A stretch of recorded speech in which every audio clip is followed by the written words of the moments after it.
Hello प्यारे बच्चों, आज आपका नीट 26 का एग्ज़ाम कंप्लीट हुआ है और जैसा कि एक्सपेक्टेड था कि कंपेयर टू लास्ट ईयर इस साल का पेपर ईजियर साइड पे था। हालांकि ये 24 के मुकाबले थोड़ा सा अपर साइड पर भी था। हम उस फिजिक्स के पेपर को आज डिस्कस करने जा रहे हैं। डिस्कस करने के पहले मैं आपको बता देता हूँ कि इस बार जो नीट 26 ने जो 11th और 12th है उसका लगभग अगर परसेंटेज निकालेंगे तो यहाँ पर हम 42% यानी लगभग आपके पास 19 क्वेश्चंस 11th के सिलेबस से पूछे गए हैं, 19th 19 और लगभग जो आपके रिमेनिंग 26 क्वेश्चंस हैं यानी जो 50 लगभग आपके पास 58% चला जाएगा, ये आपके पास 12th के सिलेबस से आया था। तो एज यूजुअल जैसा कि 12th हमेशा ज़्यादा होता है वही ज़्यादा है। तो हम अब जल्दी से इसका डिस्कशन स्टार्ट करते हैं। कोड जो यहाँ पर डिस्कस किया जा रहा है वो आपके पास है 11th नंबर का कोड। तो आप इसी के अकॉर्डिंग अपनी आंसर की को मैच करिएगा। देखिए पहला सवाल है स्पीड ऑफ लाइट। जैसा कि पढ़ते ही आपको पता चल रहा है यूनिट एंड डायमेंशन का सवाल लग रहा है। तो हमसे पूछा है डिस्टेंस। अब हमें पता है कि जो स्पीड होती है v is equal to length upon T. ये इसकी डायमेंशन हम लोग सिंपली लिखते हैं। लेंथ हमसे पूछा है, उत्तर हो जाएगा v इंटू टी। यहाँ पर हमें यूनिटी की स्पीड दे रखी तो इसको 1 डाल देंगे और जो टाइम है इसको ऑब्वियस सी बात है हम कॉमन यूनिट में कन्वर्ट करके 6 इंटू 60 प्लस 40 यानी यहाँ से जब आप सॉल्व करेंगे तो काफ़ी इजी सवाल था, 400 आपका आंसर आ जाएगा। और यहाँ से अब हम नेक्स्ट सवाल की तरफ आगे बढ़ते हैं। ठीक है, ओके। नेक्स्ट सवाल जो है बहुत ही ज़्यादा थ्योरेटिकल सवाल है। डायरेक्ट फॉर्मूले से सवाल आया है कि इनको हमें मेज द कॉलम के अकॉर्डिंग अरेंज करना है। यंग मॉड्यूलस सभी को पता है, इलास्टिसिटी वाले चैप्टर में एक फॉर्मूला होता है, force upon A is equal to Young modulus delta L by L. Delta L by L दिख गया मुझे, यानी मैं इसको मैच कर दूंगा सेकंड से। ठीक है, और कहीं पर नहीं दिख रहा था। ये दोनों आपको पता है एक दूसरे के रेसिप्रोकेट होते हैं। वैसे तो मैं आपको बताऊं, जैसे आप ए को सेकंड से मैच करेंगे, ए को सेकंड से मैच करेंगे, टिक करिए और आगे बढ़ जाइए। हम लोग नीट कर रहे हैं, फटाफट हमें सवाल करना है। टिक करिए, ए के ऑप्शन मैच कर रहा है, आगे बढ़ सकते हैं। बाकी अगर आपको चेक करना है तो ये आपको पता है दोनों एक दूसरे के रेसिप्रोकेट होते हैं। कंप्रेसिबिलिटी आपको पता होना चाहिए, चेंज इन प्रेशर बराबर bulk modulus into fractional change in volume. तो आपको यहां से बल्क मॉडुलस का आंसर आएगा और उसका रेसिप्रोकेट आपके पास कंप्रेसिबिलिटी होती है। और जो पॉइजन रेशियो होता है वो होता है lateral strain upon longitudinal strain, यानी change in radius upon radius upon change in length upon L. तो ये आपको पहला आंसर मिल जाएगा। चलिए नेक्स्ट सवाल की तरफ आते हैं। ओके, नेक्स्ट प्रॉब्लम हमारे पास सेमीकंडक्टर टॉपिक से आई है, 12th के टॉपिक से आई है। पूछा है करंट कितना होगा। अब आपको पता है कि रिवर्स बायस में डायोड काम नहीं करता, फॉरवर्ड में ही अपने में से करंट को अलाउ करता है। सिंपल सा पोटेंशियल 0 और 10 मानेंगे तो ये पूरी लाइन 0 वोल्ट और ये पूरी लाइन 10 वोल्ट पे आ गई। ऐसा करके आप सिंपली देख सकते हैं कि ये वाला डायोड और ये वाला डायोड आपको रिवर्स बायस में आ जाएंगे, तो इनमें करंट नहीं चलेगा। तो करंट चलेगा बस इन दोनों में। डायोड की वोल्टेज नहीं दी जाती तो हम उसको शॉर्ट मान लेते हैं, और जब हम उसको शॉर्ट मानेंगे तो 2 4 और 2 का पैरेलल कॉम्बिनेशन देगा 2 इंटू 4 डिवाइड बाई 6, अल्टीमेटली 4/3।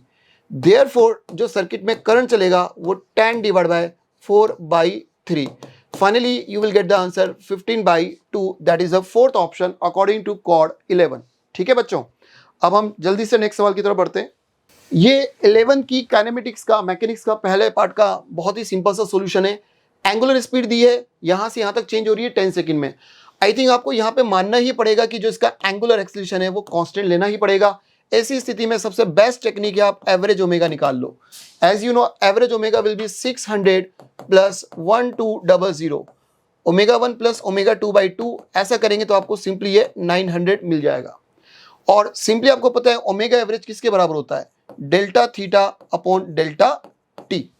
तो आप इस डेल्टा टी को क्रॉस मल्टीप्लाई कर दीजिए, your answer will be 900 into delta T. Delta T कितना दे रखा है आपको, 10 दे रखा है। अब चूंकि उसने पूछा था कि नंबर ऑफ रेवोल्यूशन कंप्लीटेड, यहाँ पर ये थोड़ा सा आपको यूनिट चेंज करना पड़ेगा क्योंकि यहाँ पर हमको 10 सेकेंड दिया है और ये आरपीएम में है। तो हमें यहाँ डिवाइड करना पड़ेगा बाई 60 से। बाई 60 करते आपको डायरेक्ट नंबर ऑफ रेवोल्यूशन निकल कर आ जाएंगे।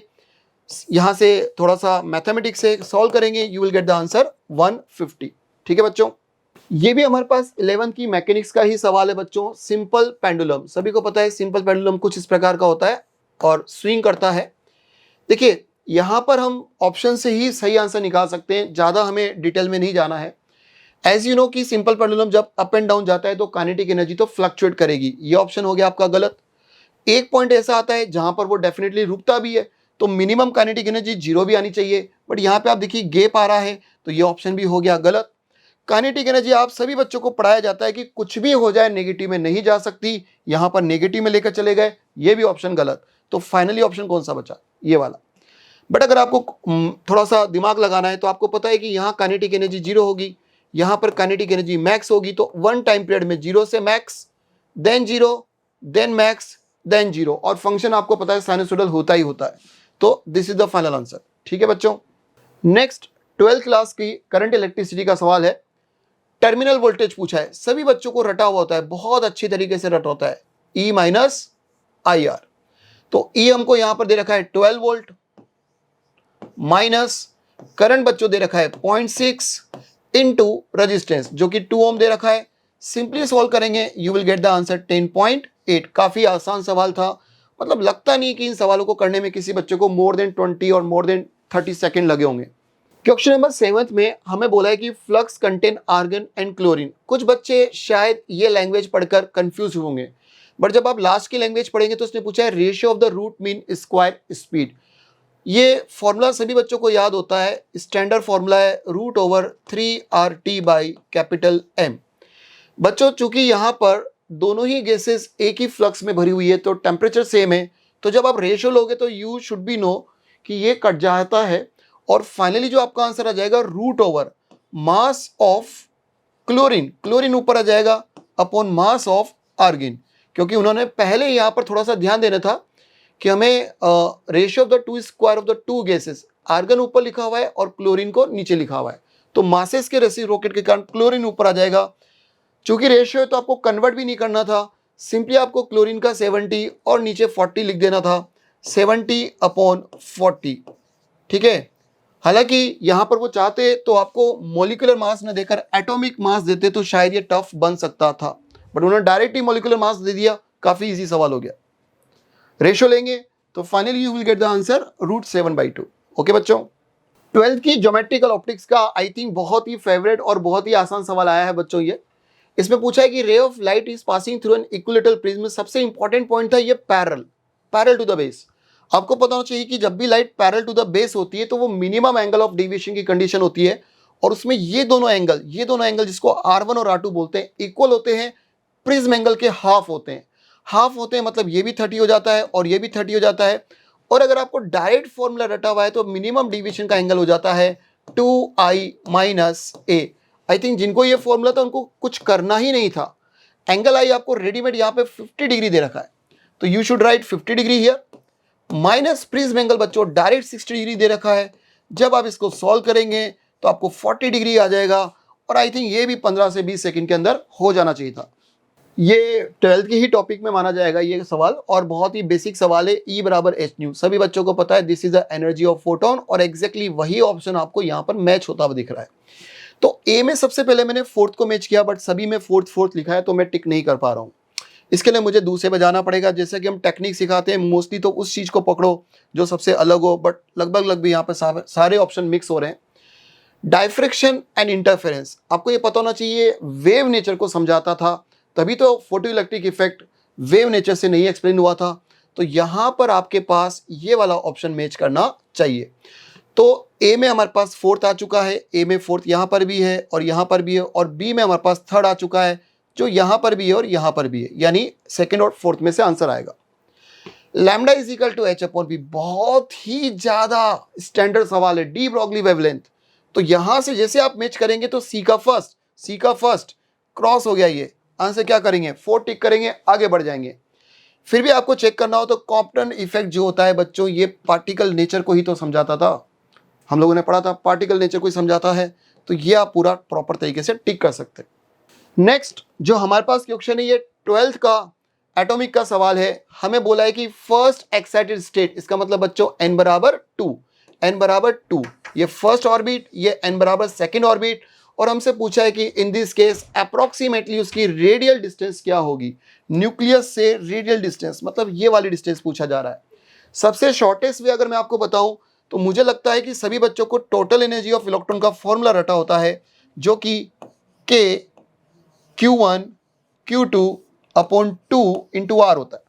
थोड़ा सा कैलकुलेशन था, मैं मानूंगा इस सवाल के अंदर आपको थोड़ा सा कैलकुलेशन करना पड़ेगा। टोटल एनर्जी बच्चों आपको माइनस 3.4 इलेक्ट्रॉन वोल्ट दे रखी है, तो माइनस का 3.4 इलेक्ट्रॉन का ई डाल दीजिए, ठीक है। सॉल्व मत करिए अभी। के का वैल्यू होता है 9 into 10 to the power 9 into E upon 2 into R. ये ई से ई आपका यहां से आपका कैंसिल हो जाएगा। आपको ये पूछा है बच्चों, थोड़ा सा आपको कैलकुलेशन करनी पड़ेगी। फाइनली जब आप इस आर की कैलकुलेशन करते हैं, ई का वैल्यू आपको डालना पड़ेगा यहाँ पर 1.6 10 टू द पावर माइनस 19। थोड़ी सी कैलकुलेशन है, थोड़ी सी कैलकुलेशन करेंगे तो आपको 2.1 आई थिंक कैलकुलेशन करने के बाद इसका ये आंसर आ जाता है 2.1 into 10 to the power minus 10। थोड़ी सी कैलकुलेशन है, थोड़ा सा संभल के करिएगा। नेक्स्ट जो हमारे पास क्वेश्चन आया है ये 11th ही क्लास का है, फ्रिक्शन का सवाल है, बहुत ही स्टैंडर्ड है। एक ट्रॉली बना दी गई है, आपने शायद इस फॉर्मेट में ये सवाल क्लास नोटबुक में किया होगा, और इसके ऊपर एक ब्लॉक को रख दिया गया है। बोला जाता है कि मैक्सिमम कोएफिशिएंट ऑफ फ्रिक्शन यहाँ पर आपके पास 0.12 है। पूछा कि मैक्सिमम हम एक्सेलरेशन कितना दें कि ये सिस्टम चल पड़े। तो ऑब्वियस ही बात है, देखिए ब्लॉक को नीचे फ्रिक्शन के अलावा और कोई फोर्स नहीं मिल रहा, तो हम कोशिश करेंगे कि इस ब्लॉक को यहाँ से मैक्सिमम फ्रिक्शन मिले, क्योंकि इसके पास मैक्सिमम फोर्स होगा तो एक्सेलरेशन भी मैक्सिमम होगा। तो यहाँ से आप जब मैक्सिमम फ्रिक्शन निकालेंगे तो वो होता है म्यू इंटू एन, और एन की वैल्यू यहाँ पे mg बन जाएगी, which is equal to mass into acceleration. थोड़ा सा सिंप्लीफाई करेंगे, 0.12 को g से मल्टीप्लाई करते ही g का वैल्यू स्टैंडर्ड हम लोग 10 ही मान लेते हैं, यहाँ पर दे भी रखा है 10 उन्होंने, तो यहाँ पर सॉल्व करके कितना आ जाएगा आपके पास ये 1.2, 0.12 इंटू 10 बिकम 1.2। काफी इजी सवाल था बच्चों ये भी। अगेन ये सवाल हमारे पास 12th कैपेसिटर से आ चुका है, बहुत ही इजी सवाल है। पूछा है कि 5 कैपेसिटर दे रखे हैं C1 C2 C3 एंड एक और एक्स्ट्रा है C5। नीचे हमने 50 वोल्ट की बैटरी लगाई है। The equivalent capacitance and the charge on each, मतलब इन सब की हमें कैलकुलेशन करनी है। कैलकुलेशन आई थिंक इसमें कुछ है नहीं, आपको पता होना चाहिए कि अगर ये भी 10 है, ये भी 10 है, ये भी 10 है, ये भी 10 है, तो सीरीज कॉम्बिनेशन में जब हम सीरीज पढ़ते हैं तो उसमें हो जाता है आइडेंटिकल का C0/n, अगर n आपस में सीरीज में है। तो यहां पर आपके पास आ जाएगा 10 divide by 4, that is, simplify करेंगे तो कितना आ जाएगा बच्चों 2.5, ठीक है। तो इन सभी का इक्विवेलेंट 2.5 है, और एक्स्ट्रा हमें जो C5 है वो भी 2.5 दे रखा है, तो ये C5 रेस्ट के साथ पैरेलल में चला जाएगा, ऐसा हो जाएगा फाइनली रिड्यूस करने के बाद। तो इस 2.5 और इस 2.5 का जो C इक्विवेलेंट पैरेलल कॉम्बिनेशन से आ जाएगा वो आ जाएगा 5, बट 5 तो हमें बहुत सारे ऑप्शंस में दिख रहा है, तो हमें Q भी चेक करना ही पड़ेगा। बेटर है हम इस पर चेक कर लें, ये पैरेलली कनेक्टेड है, तो C5 पर जो Q होता है, Q का जो बच्चों आंसर होता है वो होता है CV, C into V। C हम लोगों ने निकाला, ये तो रेडीमेड दे रखा था 2.5 इंटू वोल्टेज है 50, सिंप्लीफाई करेंगे तो बच्चों आ जाएगा ये 125 इस पर है। और आपको पता होना चाहिए कि पैरेलल में वोल्टेज सेम होने पर अगर C भी सेम है तो चार्ज भी सेम होगा, तो इन सभी के ऊपर चार्ज उतना ही होगा जितना यहां पर दिया गया है, इसलिए 125 125 125 125। So the final answer is 125 on each as well as 5 microfarad whole capacitance.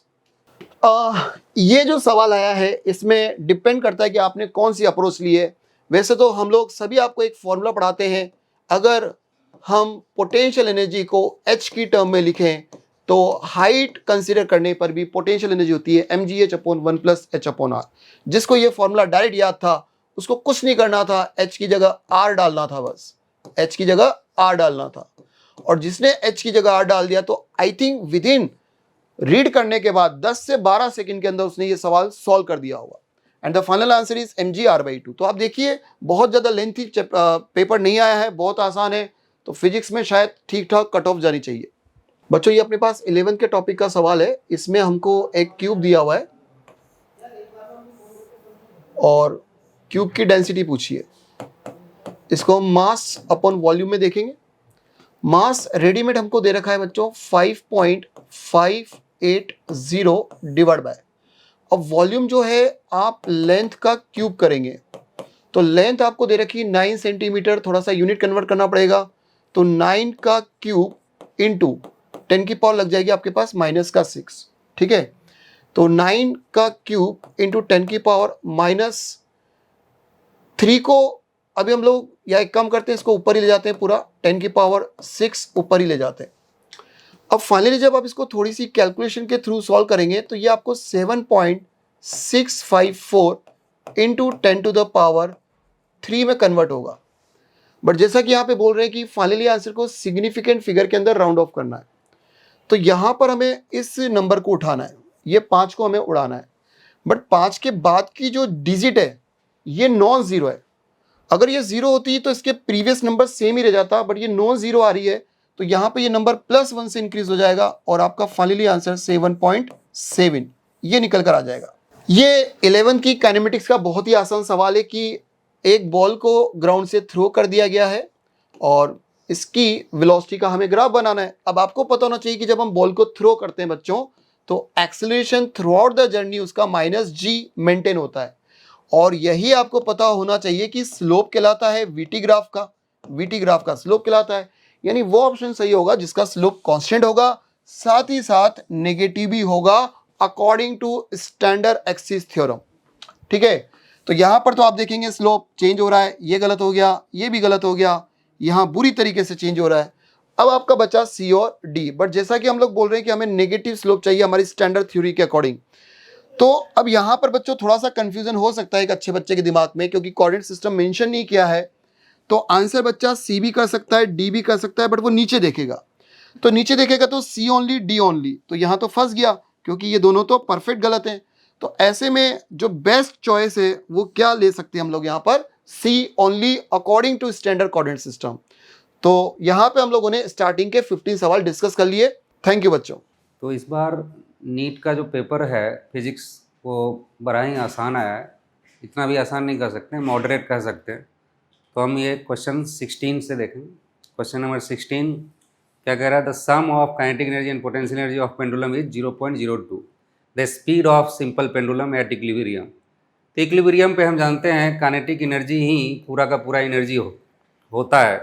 Kinetic energy किसके बराबर हो जाएगा, टोटल एनर्जी के बराबर, और kinetic energy ½ mv², total energy आपको दे दिया है 0.02 जूल। तो यहाँ से आप मास की वैल्यू पुट करके वेलोसिटी निकाल सकते हैं, तो यहाँ से आपका आंसर आ जाएगा 1.41। नेक्स्ट क्वेश्चन देखेंगे। ये question Young's double slit experiment का है। तो इसमें कह रहा है कि using Young's double slit experiment monochromatic light wavelength lambda, the intensity of light at the on the screen where the path difference is lambda. तो जब डेल्टा एक्स लैम्डा दे दिया है तो वहाँ पे इंटेंसिटी के है, तो हम लोग क्या जानते हैं, I equal to I max cos square delta phi by 2। अच्छा, हमें डेल्टा फाई चाहिए लेकिन दिया है डेल्टा एक्स, तो यहाँ से आप डेल्टा फाई निकाल सकते हैं 2 pi by lambda into delta x. तो यहाँ से डेल्टा फाई आ जाएगा, इसकी लैम्डा की वैल्यू रख देंगे तो ये 2 पाई, तो I max cos square delta phi की जगह 2 पाई बाई 2, यहाँ से सॉल्व करेंगे तो ये आई मैक्स आ जाएगा, और इसकी वैल्यू के दे दिया। अब कह रहा था intensity of light at point where path difference is λ/3, तो हमें उस जगह इंटेंसिटी निकालनी है जिस जगह पाथ डिफरेंस λ/3 है। तो फिर से यही फार्मूला यूज कर लेंगे, आई मैक्स की जगह के पुट कर लेंगे, cos square delta phi by 2 के कॉस स्क्वायर। अब डेल्टा फाई फिर से निकालेंगे तो यही फॉर्मूला आप यूज करेंगे 2π/λ डेल्टा एक्स की जगह λ/3, तो ये 2π/3 आ जाएगा अपॉन 2 π/3, यहाँ से सॉल्व कर लेंगे तो ये k/4 आ जाएगा। नेक्स्ट क्वेश्चन देखते हैं। अब ये क्वेश्चन सेमीकंडक्टर का है। अब ये क्वेश्चन आप लोग जब रेक्टिफायर सॉल्व करते हैं तो उसमें कुछ ऐसा ही सर्किट देखने को मिलता है। तो हम लोग जानते हैं कि जब पॉजिटिव हाफ साइकिल जब इसमें जा रहा होता है तो इधर हाई पोटेंशियल होता है, यानी इधर हम पॉजिटिव मानते हैं और इधर निगेटिव। तो इसके अकॉर्डिंग ये डायोड रिवर्स बायस में आएगा। जब रिवर्स बायस में आएगा तो अगर यहाँ का पोटेंशियल लो है तो इधर भी लो, इसमें करंट जीरो होगा, तो यहाँ पे भी निगेटिव। इसका मतलब इसके अक्रॉस जो पोटेंशियल डिफरेंस आएगा, जो अप्लाइड वोल्टेज है उसी के बराबर। तो हम कह सकते हैं जैसे ये आ सकता है, ये आ सकता है और ये आ सकता है। लेकिन जब ये निगेटिव हाफ साइकिल देखेंगे तो ये वाला पार्ट जो है वो क्या हो जाएगा, पॉजिटिव, और इधर वाला पार्ट निगेटिव। तो यहाँ से देख सकते हैं कि ये डायोड जो है वो फॉरवर्ड बाइज में होगा, और जब डायोड फॉरवर्ड बाइज में होगा तो सारा का सारा पोटेंशियल ड्रॉप रेसिस्टेंस के क्रॉस होगा, तो डायोड के क्रॉस पोटेंशियल ड्रॉप क्या हो जाएगा, जीरो। तो हम वहाँ से आंसर 4 टिक कर सकते हैं। नेक्स्ट क्वेश्चन पे आते हैं। ये क्वेश्चन जो है एसी सर्किट का रेजोनेंस वाला पार्ट से आया हुआ है, जो कि बहुत ही आसान है। आपको एल, सी और आर की वैल्यू दे दिया है तीनों, और आपसे पूछा है रेजोनेंस फ्रीक्वेंसी। हम लोग रेजोनेंस फ्रीक्वेंसी की वैल्यू सीधा सीधा आप फार्मूला में भी पुट करके ला सकते हैं। 1/2π√LC, एल की वैल्यू दे रख सकते हैं और सी की वैल्यू, यहाँ से सीधा सीधा सॉल्व करेंगे और कुछ ज़्यादा कैलकुलेशन भी नहीं है। एल की वैल्यू है 1 मिली हेनरी 10⁻³ हो जाएगा, और सी है 0.1 × 10⁻⁻6, और इसको सॉल्व कर लेंगे तो यहाँ से इसका आंसर आ जाएगा 15.9। ये फिर से वेव ऑप्टिक्स का क्वेश्चन आप कह सकते हैं। इसमें स्टेटमेंट बेस्ड क्वेश्चन है। तो कह रहा है कि in interference and diffraction the light energy is distributed if it reduces on one region producing a dark fringe and it increases in another region producing bright fringe। अब यहाँ पे दो दिया है, इसको देखते हैं। as there is no gain or loss of energy the phenomenon are consisting with the principle of conservation of energy। तो हम लोग जानते हैं कि ये इसी पे बेस्ड होता है, एनर्जी कंजर्वेशन पे। और सेकेंड में कह रहा है कि diffraction and interference are characterise exhibit only by light wave. ये इसने गलत स्टेटमेंट बोला है, क्योंकि हम लोग इलेक्ट्रॉन में भी डिफ्रैक्शन और इंटरफेरेंस देखते हैं। तो इसका मतलब ए ट्रू है और बी फॉल्स है। तो ए ट्रू और बी फॉल्स आप देख सकते हैं, थर्ड ऑप्शन आ जाएगा। Next question. अब ये क्वेश्चन वेव का है, जिसमें ट्रेवलिंग वेव की क्वेश्चन दे दी है। पूछा where X and Y are in centimetre the phase difference between oscillating motion of 2 points separated by distance of 0.5। ये बहुत ही आसान क्वेश्चन है। फेज डिफरेंस होता है delta phi 2π/λ into delta X, जहाँ डेल्टा एक्स पार्ट डिफरेंस है। Question में सब कुछ मेंशन है। 2π/λ हम इसको स्टैंडर्ड इक्वेशन से कंपेयर कर सकते हैं। तो ये होता है के 2π/λ। तो यहाँ से आप लैम्डा की वैल्यू निकाल के यहाँ पुट कर देंगे, और डेल्टा एक्स हमारे पास दे दिया है 0.5 मीटर, तो इसको पुट कर देंगे 0.5। तो यहाँ से इसका आंसर आ जाएगा 0.8 पाई रेडियन। Next question. अब ये क्वेश्चन एनएलएम का है, जो कि सबसे बेसिक, जब हम एनएलएम स्टार्ट करते हैं तो ऐसे ही क्वेश्चन से करते हैं। तो इसमें कह रहा है कि एक ब्लॉक है, magnitude of direction of acceleration produced by a body of mass 5 kg when two mutually perpendicular force 8 Newton and 6 Newton act on it. तो मान लेते हैं इस तरफ 8 न्यूटन लग रहा है और इस तरफ 6 न्यूटन लग रहा है। तो आपसे पूछा है इसका एक्सेलरेशन, तो हम लोग इसका रिजल्टेंट निकाल लेंगे एफ नेट। तो ये सॉल्व करके एफ नेट पाइथागोरस लगा सकते हैं इसमें सीधे, आप सीधे 6 का स्क्वायर और 8 का स्क्वायर से 10 आ जाएगा। तो इससे एक्सेलरेशन F/m 10 बाय मास दे दिया है 5 kg 2 आ जाएगा। तो 2 मीटर पर सेकेंड स्क्वायर। और आपसे डायरेक्शन भी पूछा है, तो डायरेक्शन हम यहाँ देख सकते हैं, ये एंगल अगर थीटा है तो टेन थीटा, यहाँ 6 को यहाँ ले आएंगे तो टेन थीटा यहाँ से 6/8। अब ये टेन थीटा 6/8 किससे बना रहा है? 8 न्यूटन से। तो ये 3/4, तो 10 इनवर्स 3/4 8 न्यूटन से और 2 मीटर पर सेकेंड स्क्वायर। ये ऑप्शन आ जाएगा। Next question,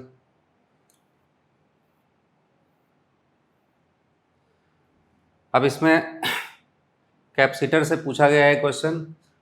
consider 2 uncharged capacitor of equal capacitance 200 micro picofarad, one of them is charge to 100 volt supply and disconnected. Now this capacitor is connected to uncharged capacitor, the amount of electrostatic energy lost. तो हम लोग एक capacitor में अच्छे से पढ़े हैं कि इनिशियल पोटेंशियल एनर्जी हम लोग पहले देखते हैं, तो हाफ CV²। यहाँ से आप इनिशियल पोटेंशियल एनर्जी दोनों कुछ दे दिया है, निकाल लेंगे। फाइनल पोटेंशियल एनर्जी अब बोल रहा है कि इसको एक अनचार्ज कैपेसिटर से कनेक्ट कर देंगे, वो भी आइडेंटिकल है। तो फाइनल पोटेंशियल एनर्जी आप निकाल सकते हैं 1 दोनों का कैपेसिटेंस C1 + C2, और पोटेंशियल जो है वो आधी हो जाएगी तो V/2 का स्क्वायर। अब पूछा है हीट, मतलब एनर्जी लॉस आप कह सकते हैं initial potential energy minus final potential energy, और इसमें वैल्यू पुट करके आप सॉल्व करेंगे तो इसका आंसर आ जाएगा 0.5 × 10⁻⁻⁶। ये जो क्वेश्चन है ये बहुत ही आसान क्वेश्चन है, वर्क पावर एनर्जी से कह सकते हैं आप। कह रहा power of crane which lift the mass of 100 kg to a height 20 metre in 10 second. तो पावर हम लोग जानते हैं वर्क अपॉन टाइम होता है, लिफ्ट करना है तो उस केस में वर्क डन mgh/t। इसमें वैल्यू पुट करेंगे तो इसका सीधा सीधा आंसर आ जाएगा। आसान सा सॉल्व करके आंसर आ रहा है इसका 19.6 kilowatt. In a vernier caliper 20 VSD coincide with 16 MSD, the least count of vernier caliper। तो लीस्ट काउंट का फॉर्मूला हम लोग जानते हैं 1 MSD - 1 VSD। अब यहाँ से हमें पहले 1 VSD की वैल्यू निकालनी पड़ेगी। तो यहाँ पे बोला है 20 VSD is equal to 16 MSD। तो 1 VSD की वैल्यू 16/20 MSD के बराबर, और ये 4/5 MSD हो गया। अब इसमें पुट कर सकते हैं तो 1 MSD माइनस 4/5 MSD, तो ये आ गया 1/5 MSD। अब इसने कह दिया कि 1 mm इनका ईच डिवीजन का मेजरमेंट है, तो इसकी वैल्यू पुट करेंगे तो यहाँ से इसका आंसर आ जाएगा 3rd। ये क्वेश्चन देखिए, कह सकते हैं काइनेमेटिक्स का सबसे आसान, जो कि आप 9th-10th में भी ये क्वेश्चन करते होंगे। When ruler falls vertically, 5 different person catch it with different reaction time। तो आपसे ये रिएक्शन टाइम दे दिया और ऑप्शन पूछा कि what is the correct order of distance travel by ruler in for each person. तो हम लोग यहाँ देख सकते हैं जिसका रिएक्शन टाइम सबसे ज़्यादा होगा वो सबसे ज़्यादा डिस्टेंस ट्रेवल करेगा। इसका मतलब सबसे ज़्यादा इसका है तो बी सबसे पहले आना है, तो 2 ऑप्शन में आ रहा है। इसके बाद देखेंगे तो सबसे ज़्यादा रिएक्शन टाइम ई के पास है, तो फिर बी सबसे ज़्यादा, फिर ई, तो इसका आंसर आ जाएगा 1st। 27 a uniform metallic wire having resistance 4 is bend to form a square ABCD। A resistance 20 is connected between point B and D and a battery 2 volt is connected across A and C as shown in figure। Now the value of current I। आपको ये current की value पूछा है, तो यहाँ पे आप कह सकते हैं पूरा स्क्वायर 4 ओम से था, तो इसमें हर एक ब्रांच का रेसिस्टेंस 1 ओम हो जाएगा। तो ये व्हीटस्टोन ब्रिज बन जाएगा, तो इसको हटा सकते हैं। अब ये अगर हट गया तो 1 और 1 सीरीज 2 ओम, 1 और 1 सीरीज 2 ओम, 2 और 2 पैरेलल हो जाएंगे तो उसका 1 आ जाएगा, और 2 वोल्ट का बैटरी है तो सीधा सीधा 2 एम्पियर, मतलब बिना इस पे पेन चलाए भी आप कर सकते हैं। इतना आसान क्वेश्चन। नेक्स्ट अगेन ये क्वेश्चन करंट इलेक्ट्रिसिटी पार्ट से ही है। कह रहा है room heater is 400 watt 220 volt, if the supply voltage is 200 volt what will be the power. तो सबसे पहले ये जो गिवन इन्फॉर्मेशन है इससे हम इसका रेसिस्टेंस निकालेंगे, P equal to V square by R, से हम R निकाल लेंगे इसका, तो V square by P, V दे दिया है 220 इंटू 220 डिवाइडेड बाय 400। इससे सॉल्व करेंगे 1, ये इससे ये चला गया, 4 से ये 11 121 ओम। अब कह रहा न्यू पावर क्या होगा, तो न्यू पावर के लिए हम वी स्क्वायर न्यू वाला ले लेंगे और रेसिस्टेंस वही लेंगे जो पुराना था, तो ये 200 इंटू 200 डिवाइडेड बाय 121। अब इससे जब सॉल्व करेंगे तो ये अप्रॉक्सीमेटली 331 वाट के बराबर आएगा। Next question. अब ये मैग्नेटिक फील्ड से क्वेश्चन है 29। 100 turn closely on circular coil of radius 5 centimetre has a magnetic field 3.14 into 10⁻³ Tesla at its center. The current flowing through the coil and the magnitude of magnetic moment of this coil respectively. तो देखिए 100 turn है तो magnetic field का formula हम लोग जानते हैं। Magnetic field का formula B is equal to, चूँकि टर्न 100 है तो n टाइम्स टर्न ले लेंगे और mu naught I upon 2R। तो यहाँ से सबसे पहले हम करंट निकालना है, तो I इक्वल टू ये हो जाएगा B 2 times BR divided by mu naught into n। अब इसमें देखिए हर एक चीज़ वैल्यू गिवन है, पुट करेंगे तो इसका सीधा सीधा आंसर यहाँ पे 2.5 एम्पियर आएगा। अब दूसरा पार्ट पूछा है मैग्नेटिक मोमेंट। मैग्नेटिक मोमेंट के लिए हम फार्मूला जानते हैं, मैग्नेटिक मोमेंट जो होता है NIA, तो n फिर से दे दिया 100, I यहाँ से वैल्यू निकाल चुके हैं। एरिया की जगह आप पाई स्क्वायर यूज कर सकते हैं, रेडियस दे चुका है, तो यहाँ से इसका 2 एम्पियर मीटर स्क्वायर आएगा, जिससे आंसर इसका 4 हो जाएगा। Question number 30। ये जो क्वेश्चन है ये EMI चैप्टर से है। कह रहा rectangular wire loop of side 8 centimetre and 3 centimetre with A small cut is moving out of a region of uniform magnetic field 0.3 Tesla directed normal to the plane of loop. The EMF develop across cut if the velocity of loop is 2 centimeter in the direction normal to shorter side. ये थोड़ा सा यहाँ important line है, shorter side of loop बोला है, तो हम कह सकते हैं ऐसे लूप बना सकते हैं, स्मॉलर कट है और ये मैग्नेटिक फील्ड में रखा हुआ है जो कि बाहर निकल रहा है। तो इसके क्रॉस अगर EMF पूछा गया क्या आएगा, तो हम लोग जानते हैं कि सिर्फ जो मैग्नेटिक फील्ड के अंदर लूप है उसी में आएगा, तो इसका EMF सिर्फ BVL से आप आसानी से निकाल सकते हैं। BV और L तीनों की वैल्यू यहाँ पे गिवन है आपको, तो यहाँ से इसका आंसर जो है वो निकाल सकते हैं। 1.8 इंटू 10⁻⁴ वोल्ट आ जाएगा। Thank you. ओके बच्चों, क्वेश्चन नंबर 31 से फॉरवर्ड हम लोग यहाँ से लेके चलते हैं। तो इसमें ये सवाल न्यूक्लियर फिजिक्स का बहुत बेसिक सवाल है। इसमें A और B में तो ये चेक करना है कि वॉल्यूम का मास नंबर से क्या रिलेशन होता है। तो हम लोग ये रिलेशन जानते हैं कि जो रेडियस है वो मास नंबर के साथ ऐसे रिलेटेड है। तो जब वॉल्यूम हम लोग निकालेंगे 4/3 पाई R क्यूब जब करेंगे तो इसमें 4/3 पाई R0 क्यूब और A, तो वॉल्यूम A के डायरेक्टली प्रोपोर्शनल है, तो इस हिसाब से ऑप्शन बी करेक्ट होगा। अब यहाँ जो बोल रहा है difference in mass of an atom and nucleus, ये मास डिफेक्ट नहीं होता है, इस हिसाब से ऑप्शन नंबर डी आप पढ़ें तो वो ज़्यादा सही है। इनफैक्ट यही सही है, difference in mass of a nucleus and constituents. Constituents का मतलब जो न्यूक्लियॉन्स का मास है उससे न्यूक्लियस का मास कितना डिफरेंट है, इसी को हम लोग मास डिफेक्ट बोलते हैं। तो इस हिसाब से ऑप्शन नंबर बी और डी इसके सही होंगे, ए और सी फॉल्स होंगे। तो फोर्थ ऑप्शन इसका करेक्ट होना चाहिए। नेक्स्ट क्वेश्चन 32 में हम लोग देखें तो फिर से न्यूक्लियर फिजिक्स का सेम कंसेप्ट पे बेस्ड सवाल है। अब इसमें थोड़ा कैलकुलेशन ज़्यादा आपसे पूछ ली है। इतना हम लोग जानते हैं किसी भी न्यूक्लियस का मास डेंसिटी इनटू वॉल्यूम से लिखा जा सकता है, और वॉल्यूम को 4/3πr3। फिर से वही रिलेशन जब हम लोग यूज़ करने आएंगे और वैल्यू रखना शुरू करते हैं कि ये मास 19.926 इंटू 10⁻⁻27, डेंसिटी रखेंगे 2.29 इंटू 10⁻17 और 4/3πr³ को r0 और 8⁻1/3 इसका क्यूब रखेंगे। इसके बाद r0 की भी वैल्यू ये 1.2 इंटू 10⁻⁻15 रखी जा सकती है।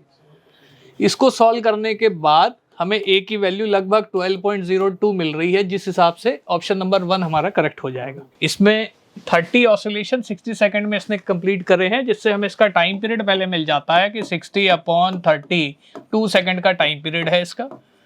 इससे हम लोग पेंडुलम का टाइम पीरियड का फॉर्मूला इसमें लगा दें अगर 2π√L/g, तो यहाँ से अगर हमें L की कैलकुलेशन करनी है तो बहुत आसानी से दिख जा रहा है कि T²/4π² टाइम्स g ऐसा एक्सप्रेशन बनेगा। और इसमें जब हम एक एक करके वैल्यू रखेंगे, T की जगह 2, 4, π² को लगभग 9.8 मानने के लिए बोल दिया गया है, और g की वैल्यू भी 9.8 ही हम लोग रख देते हैं, जिससे हमारा सॉल्व होके बढ़िया आंसर 1 मीटर आ जाता है। इसका ये करेक्ट ऑप्शन हो जाना चाहिए। नेक्स्ट क्वेश्चन 34 हम लोग देखें, बहुत ही बेसिक सवाल है थर्मोडायनेमिक्स का, मतलब इससे आसान सवाल तो शायद ही हो थर्मोडायनेमिक्स में। Simple first law of thermodynamics का एप्लीकेशन है। बस जो गलती हो सकती है बच्चे की कि वो साइन कन्वेंशन अगर सही से ना फॉलो करे। तो फॉर एग्जांपल इसमें heat supplies heat to a system, यानी सिस्टम में हीट ऐड हुई है तो नेसेसरली क्यू की वैल्यू 100 वाट ही रखी जाएगी प्लस 100 वाट। यहाँ कुछ बच्चे गलती कर सकते हैं अगर माइनस कर दे। दूसरा delta U change in internal energy हमसे पूछा है। अच्छा, वर्क डन देखें तो वर्क डन की वैल्यू दे रखी है 75 जूल पर सेकेंड, यानी वॉट ही है, और यहाँ सिस्टम वर्क कर रहा है तो इसको हम लोग पॉजिटिव वर्क डन ही मानेंगे, तो ये 75 हो जाएगा। इससे डेल्टा यू हमारा बढ़िया सा आंसर 25 वाट में आ जाना चाहिए। बिल्कुल बेसिक सवाल है, इजी कैटेगरी में आना चाहिए। अभी नेक्स्ट क्वेश्चन जो है ये मोमेंट ऑफ इनर्शिया पे बेस्ड क्वेश्चन है। इस सवाल में कंसेप्चुअली तो कोई गलती होने का बहुत ज़्यादा खतरा नहीं है कि लास्ट में, लेकिन आंसर पहचानने में गलती हो सकती है। पहले देखें तो हमें मोमेंट ऑफ इनर्शिया इस वाई डैश और वाई एक्सिस टेंजेंशियल एक्सिस के अबाउट पूछा है, तो हम लगाना तो इसमें पैरेलल एक्सिस थ्योरम ही चाहेंगे, उसी से बनेगा पैरेलल एक्सिस थ्योरम। उसके हिसाब से देखेंगे तो इस एक्सिस के पैरेलल सेंटर से पास होती हुई एक एक्सिस हमें माननी पड़ेगी, और जब हम वाई डैश के अबाउट जब मोमेंट ऑफ इनर्शिया लिखेंगे तो सेंटर वाली एक्सिस प्लस md² से ये सवाल होना है। अभी हम लोग यही मान लेते हैं कि इसका टोटल मास कैपिटल M है। यहाँ क्योंकि स्मॉल m मास डेंसिटी दे रखी तो इसमें गलती हो सकती है। और डायमेट्रिकल एक्सिस के about moment of inertia mr²/2, d यानी दोनों एक्सिस के बीच की डिस्टेंस वो r के बराबर हो गई है, इसमें mr² जोड़ देंगे तो फॉर्मूले के हिसाब से वैल्यू आनी चाहिए 3/2 mr²। अब थोड़ा यहाँ पर गड़बड़ हो सकती है बच्चों, क्योंकि हम कहीं इस कैपिटल M और स्मॉल m को सेम ना मान ले, ये मेन गलती का सोर्स है। तो 3/2 अब स्मॉल m डेंसिटी है इनटू लेंथ करेंगे तो मास मिलेगा, और रेडियस सीधा सीधा ना देके हम लोग लेंथ के टर्म्स में लिखेंगे तो L/2π इसका रेडियस बनेगा। तो इस हिसाब से इसका ऑप्शन नंबर जब देखेंगे हम लोग तो सेकंड ऑप्शन आना चाहिए। तो ये करंट इलेक्ट्रिसिटी गैल्वेनोमीटर कन्वर्जन का बहुत बेसिक सवाल है, फिर भी हम लोग और डिटेल में इसको लेके चले तो जैसे ये गैल्वेनोमीटर है और इसको जब भी हमें अमीटर में कन्वर्ट करना होता है तो पैरेलल में हम लोग एक शंट रेजिस्टेंस लगा दिया करते हैं। गैल्वेनोमीटर का कुछ रेजिस्टेंस है, तो ऐसे में अगर सर्किट में यहाँ कुछ करंट आई आ रहा है तो गैल्वेनोमीटर में तो full scale deflection current IG उतना ही जाएगा, बाकी जो करंट का डिफरेंस है वो ऊपर वाले रजिस्टर से होके जाना चाहिए। अब क्योंकि RS और RG दोनों पैरेलल में हैं तो इनके अक्रॉस पोटेंशियल डिफरेंस हमें सेम रखना चाहिए, I - IG इंटू RS, इसको IG इंटू RG के बराबर रख। बहुत स्टैंडर्ड बेसिक इक्वेशन है। इसमें बच्चों जो भी रेंज है 10 एम्पियर वो I की जगह हमें रख देना है। IG बहुत छोटा है 1 मिली एम्पियर, यहाँ से RS ये निकालना चाह रहे हैं हम लोग, फिर से वैल्यू रख दी, RG साफ साफ 100। तो इस 1/1000 को कंपेयर अगर हम लोग नेगलेक्ट कर दें तो यहाँ से RS की वैल्यू अप्रॉक्सीमेटली 1/100 ओम आ जाती है। तो ऑप्शन के हिसाब से देखें तो फर्स्ट ऑप्शन इसमें हमारा करेक्ट हो जाएगा। बेसिक सवाल। नेक्स्ट क्वेश्चन फिर से करंट इलेक्ट्रिसिटी का कह सकते हैं और एक्सपेरिमेंटल फिजिक्स पे बेस भी सवाल कह सकते हैं। इसमें कई बार इस चीज़ को सर्किट को रिड्रॉ करके भी दिखाया जाता है कि अगर गैल्वेनोमीटर और सेल के कनेक्शन को रिवर्स कर दिया जाए तो सर्किट के बिहेवियर में कोई भी चेंज आता हुआ नहीं दिखता। अगर सर्किट पहले से बैलेंस था, नो डिफ्लेक्शन था, तो बाद में भी नो डिफ्लेक्शन होगा। पहले राइट साइड था तो बाद में भी राइट साइड। तो इसमें सभी साइड करंट का डिफ्लेक्शन जा सकता है। तो इस हिसाब से फोर्थ ऑप्शन इसका करेक्ट बैठेगा। नेक्स्ट फिर से देखें, ये कहने को अल्टरनेटिंग करंट का भी सवाल लग सकता है, बाकी बेसिक ऑसिलेशन का ही सवाल है। इसमें पीक वैल्यू 5 एम्पियर है, इससे कोई लेना देना बहुत ज़्यादा है नहीं। मेन चीज़ फ्रीक्वेंसी को ही देखना है। अब हमसे पूछा है how long will the current starting from 0 to peak value. अगर हम लोग वेरिएशन देखें इन जनरल तो ऐसा सा ग्राफ चलता है, यहाँ वैल्यू 0 है और पीक वैल्यू यहाँ से यहाँ तक आने में जो टाइम लगने वाला है पूरे ऑसिलेशन का 1/4 टाइम लगता है। तो हमें आंसर जो निकालना है पूरे टाइम पीरियड की 1/4 वैल्यू, और टाइम पीरियड को हम लोग 1 फ्रीक्वेंसी से लिख सकते हैं। फ्रीक्वेंसी हमें हर्ट्ज में ही दे रखी है तो कोई कन्वर्जन की ज़रूरत नहीं है। इस हिसाब से ये हमारा आंसर 1/240 सेकेंड यानी फोर्थ ऑप्शन करेक्ट इसका आ जाएगा। बहुत बेसिक बच्चों, हद से ज़्यादा सिंपल सवाल। क्वेश्चन नंबर 39 की बात करें तो ये सवाल तो मैं क्लास में भी बच्चों से बोलता हूँ कि ये जो कर्व है, अगर कोई ग्राफ का सवाल आता है तो 50% से ज़्यादा केसेस में आंसर यही होता है। और मैं तो किसी क्लास में बच्चों को पढ़ा रहा था, उन्होंने इस कर्व का नाम भी दे दिया था कि सॉलिड सिलेंडर के अंदर जो मैग्नेटिक फील्ड है, फॉर्मूला वाइज चलें तो इनसाइड सॉलिड सिलेंडर वो डायरेक्टली प्रोपोर्शनल होता है और आउटसाइड सिलेंडर ये magnetic field inversely proportional to R होता है। तो इसका सिंपली ग्राफ हमें फर्स्ट ऑप्शन मिल जाना चाहिए। और बच्चों ने इस ग्राफ का नाम भी दे रखा है समोसा कर्व, तो ये आगे आप पहचान लेंगे तो और बढ़िया रहेगा। नेक्स्ट क्वेश्चन नंबर 40 देखें। ये देख सकते हैं कि एक करके स्टेटमेंट पढ़ें कि मैंने फॉरवर्ड बायस वोल्टेज है and above a threshold voltage. ये थ्रेशोल्ड वोल्टेज यानी कौन से वोल्टेज की बात हो रही है? नी वोल्टेज की। तो ये हम लोग ग्राफ में भी इसके देखते हैं जब वोल्टेज IV कैरेक्टरिस्टिक बनाते हैं कि एकदम से करंट यहाँ से बढ़ना शुरू हो जाता है। लेकिन जो सेकंड स्टेटमेंट है इसने बोल दिया this is called reverse saturation current. ये रिवर्स करंट नहीं है, ये फॉरवर्ड करंट ही है। तो हिसाब से ऑप्शन नंबर B ये गलत हो जाएगा, स्टेटमेंट B गलत हो जाएगा और स्टेटमेंट A करेक्ट है। तो इस हिसाब से आंसर हो गया हमारा option number 2, statement A is true and statement B is false. तो फिर से बहुत ही सिंपल बेसिक स्टेटमेंट बेस्ड सवाल है बच्चों। इस बार यही मेन रहा है कि बेसिक थ्योरी पे ज़्यादा फोकस करा गया। तो इसमें देखें तो कंडक्टर्स को लेके कुछ 5 स्टेटमेंट्स बताए गए हैं, इनमें आपको सही और गलत का चुनाव करना है। पहला स्टेटमेंट है inside a conductor the electrostatic field is 0। और ये बहुत सही बात है कि कंडक्टर में चार्ज का डिस्ट्रीब्यूशन हमेशा ऐसा ही करना चाहता है कि स्टेडी स्टेट में नेट फील्ड 0 आ जाए। ये स्टेटमेंट सही। अगला स्टेटमेंट पढ़ेंगे तो electric field at the surface of a charge conductor. तो इलेक्ट्रिक फील्ड है, सरफेस है, बोला does not depend on the surface charge density. ये स्टेटमेंट में थोड़ा चूक गए हैं। तो यहाँ हम लोग अगर इलेक्ट्रिक फील्ड देखें जस्ट आउटसाइड कंडक्टर तो सिग्मा बाई एप्सिलॉन नॉट जो कि सिग्मा के डायरेक्टली प्रोपोर्शनल है। इंडिपेंडेंट कहना गलत हो गया, तो इस हिसाब से स्टेटमेंट गलत है।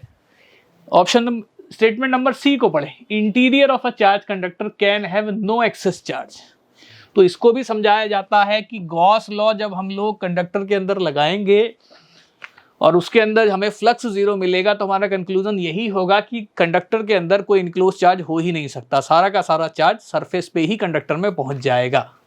तो ये स्टेटमेंट भी सही है, A भी सही है, C भी सही है। अब D को जांचे हम लोग तो D पे बोला जा रहा है at the surface of a charge conductor electrostatic field must be normal. ये बात भी सही है। अगर इलेक्ट्रोस्टैटिक फील्ड नॉर्मल नहीं हुआ तो फिर स्टेडी स्टेट नहीं आ पाएगी। If not normal steady state will not achieve. Steady state नहीं आ सकती। इसको हम और अच्छे से एक्सप्लेन करें कि मान लीजिए कोई कंडक्टर की सरफेस है और इलेक्ट्रिक फील्ड मान लेते हैं नॉर्मल ना हो कि किसी एंगल पे है, तो जब हम इसके कंपोनेंट करेंगे एक टेंजेंशियल कंपोनेंट एक नॉर्मल कंपोनेंट। अगर टेंजेंशियल कंपोनेंट 0 नहीं हुआ तो स्टेडी स्टेट नहीं आ पाएगी, तो इसको 0 होना जरूरी है फॉर कंडक्टर।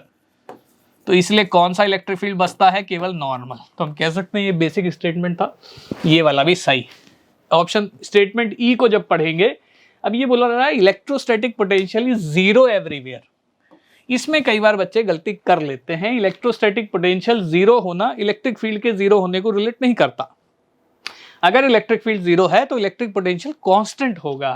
अब वो वैल्यू जीरो ही हो ऐसा कोई जरूरी नहीं, तो जीरो कहना गलत हो गया। तो इसमें हम कह सकते हैं स्टेटमेंट ही गलत है। ए सी डी ये 3 स्टेटमेंट हमारे सही हैं और करेक्ट स्टेटमेंट ही पूछे हैं, यहाँ बहुत ध्यान देना है। करेक्ट स्टेटमेंट पूछे हमसे तो हमारा आंसर 3rd हो जाना चाहिए। फोटो इलेक्ट्रिक इफेक्ट का बिल्कुल बेसिक सवाल है, कैलकुलेशन भी कोई बहुत लंबी चौड़ी नहीं। इसमें हम लोग अगर ये देख लें कि थ्रेशोल्ड वेवलेंथ क्या आएगी, तो एक शॉर्ट फॉर्मूला हम लोग ऐसा याद करते हैं जिससे हमें नैनोमीटर में ये वेवलेंथ मिल जानी चाहिए। तो जब ये वेवलेंथ हम लोग निकालेंगे, इसकी वैल्यू लगभग 188 नैनोमीटर के आसपास आ रही, तो यानी 188 नैनोमीटर से छोटी वेवलेंथ में तो फोटो इलेक्ट्रिक इमिशन होगा, बट इससे बड़ी में नहीं हो पाएगा। तो इससे बड़े में एक ही ऑप्शन है हमारे पास, 3rd। तो यही हमारा करेक्ट आंसर इसमें हो जाएगा बच्चों। तो लैम्डा ग्रेटर देन 188 के लिए नो फोटो इलेक्ट्रिक इफेक्ट, ये हमें ध्यान देना है। इतना सवाल है। 43 क्वेश्चन तो आप खाली 10th पढ़ के जाते तो भी करे आते। ये तो बेसिक प्रिंसिपल फोकस की डेफिनेशन ही है कि जो कॉनकेव लेंस है, बाकी इसमें क्लियरली ये बताया नहीं है कि ये डेंसर मीडियम में है कि रेयरर में है, तो हम स्टैंडर्ड मान के ही चल रहे हैं कि लेंस वैक्यूम में रखा हुआ है। तो कॉनकेव लेंस का नेचर ही डाइवर्जिंग का है, और ये रेज ऐसे डाइवर्जिंग होंगी कि इधर कोई भी ऑब्जर्वर हो तो उसको ऐसा ही लगेगा कि ये रेज यहाँ फोकस से, फर्स्ट फोकस से डाइवर्ज होके आ रही। तो ये क्लियर एंड कट बिल्कुल सिंपल केस था। सेकंड ऑप्शन इसमें आ जाना चाहिए, appears to diverge from first principal focus. ये भी फ्लूइड का बहुत बेसिक, हद से ज़्यादा बेसिक सवाल है। कुछ बच्चे को तो ये आंसर याद भी होगा, ये कई बार हमारी टेस्ट सीरीज में आया है। अब इसमें देखें तो नेट प्रेशर आप जब भी लिखेंगे तो P0 प्लस HROG इस तरीके का हमें एक्सप्रेशन लिखना है। ये प्रेशर हमें 100 ATM दे रखा है। एटमॉस्फेरिक प्रेशर को 1 ATM हम लोग लिख देते हैं। बाकी जो प्रेशर आना है वो HROG की वजह से, यानी वाटर की डेप्थ की वजह से। फिर जब यहाँ हम लोग H की कैलकुलेशन करेंगे तो बहुत आराम से 990 मीटर का डेटा हमें मिल जाएगा जब हम डेंसिटी और ये सब वैल्यूज को कन्वर्ट करके रखते हैं। तो इसका आंसर हमें फर्स्ट ऑप्शन बहुत आसानी से मिल जाता है। कुछ बच्चों ने हो सकता है ये चीज़ कई बार करके याद कर रखा है कि पानी में 10 मीटर नीचे जाने से 1 ATM प्रेशर बढ़ता है। तो कितना नीचे जाए कि 99 ATM प्रेशर बढ़ जाए, तो भी साफ साफ दिखता है 990 मीटर। ये क्वेश्चन कई बार बच्चों को बताया जाता है कि ये जो खासकर टॉपिक है इलेक्ट्रोमैग्नेटिक वेव्स का, जो थ्योरेटिकल सवाल है वो NCERT से जरूर देखने होते हैं। तो NCERT में ही बना हुआ टेबल है, डिट्टो बिल्कुल वही चीज़ छपके इसमें आ गई है सवालों में। तो आप देख सकते हैं जो चीज़ क्लियरली दिख रही कि जो माइक्रोवेव है उसके लिए जो सोर्स है वो क्लिस्ट्रॉन बॉल या फिर मैग्नेट्रॉन, बिल्कुल बेसिक ध्यान रखने वाली चीज़ है। विजिबल लाइट कब निकलती है? जब इलेक्ट्रॉन का ट्रांजिशन एटम्स के अंदर होता है। तो ये इससे कनेक्ट होना चाहिए, B1 से कनेक्ट होना चाहिए। तो A4 से कनेक्ट हो रहा है B1 से, तो यानी हमारे ऑप्शन नंबर 1 और 2 तो रूल आउट हो गए। अब B1 से कनेक्ट हो रहा है तो फिर आप कह सकते हैं ऑप्शन नंबर 4 भी रूल आउट हो गया है। तो इस हिसाब से हमें कौन सा ऑप्शन मिला? 3। बाकी हम लोग और चेक कर लेते हैं। C गामा रेज 2, बिल्कुल रेडियो एक्टिव डीके में ही गामा रेज निकलती हैं। और D इंफ्रारेड रेज, तो जब कोई एटम एब्जॉर्ब कर लेता है एनर्जी को, वाइब्रेट करता है, तो इंफ्रारेड रेज इमिट करता है। तो इस हिसाब से वाइब्रेशन ऑफ एटॉमिक मॉलिक्यूल्स में 3rd आ जाएगा। और हमारा गामा रेज में रेडियो एक्टिव न्यूक्लियस, उस हिसाब से 3rd ऑप्शन बिल्कुल करेक्ट है। तो ये रहा बच्चों आपके नीट के 45 क्वेश्चंस का एनालिसिस। पेपर हम कह सकते हैं 25 से तो हल्का ही था, लेकिन 24 से थोड़ा सा कोई 2-4% हम अच्छा कह सकते हैं। तो ऐसे में जो एवरेज स्कोर हमारे हिसाब से ठीक ठाक बच्चों का जो आएगा 140 से प्लस काफ़ी सारे बच्चों के इस बार फिजिक्स में आने चाहिए। थैंक यू बच्चों।